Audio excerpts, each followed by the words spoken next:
Two friends were traveling when they found a purse. One of them caught hold of the purse and opened it and said, "Wow, I have found so many valuable gems inside this." The second traveler said, "Do not say, 'I have found it.' Say, 'We have found these valuable gems because we found it together.'" The first man said, "No, I found it. I held it in my hand. I looked inside this first. Therefore, these jewels belong to me." And then they continued walking. Suddenly, they started hearing shouts and screams, and they turned behind, and they found a mob of people led by the king's soldiers coming in that direction, saying, "Thief, thief, thief! Kill them, arrest them!" At that time, the man who had the jewels in his hand, he said, "Oh, now we are going to be in big trouble. We are going to be arrested and beaten. We are going to be accused of being thieves."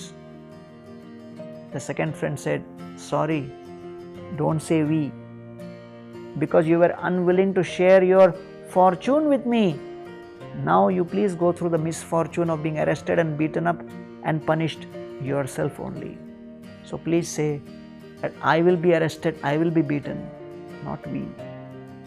Etavat janma safalyam dehinamiha dehishu pranirartherdhya vacha shreya acharanam sada. The nature of the conditioned soul is he is selfish. He is only thinking about himself. He is always calculating about what I can get and what I should get. But the conditioned soul's selfishness keeps him in the state of anxiety. How to be free from this anxiety? Start moving in the direction of selflessness. How do we do that? We try to share our joys with others and relieve others of their sorrow. That is the sense of a community. This is the success of one's life. One may think getting prestige, position, fame, money, property, this is success.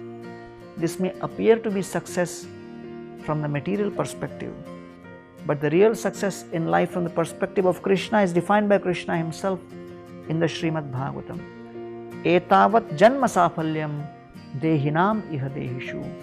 The ultimate success in life for everyone is pranair arthair dhya vacha shreya acharanam sada. With one's mind, body and words, one tries to help and serve others, relieve others of their misery and difficulty, and engage them in devotional service.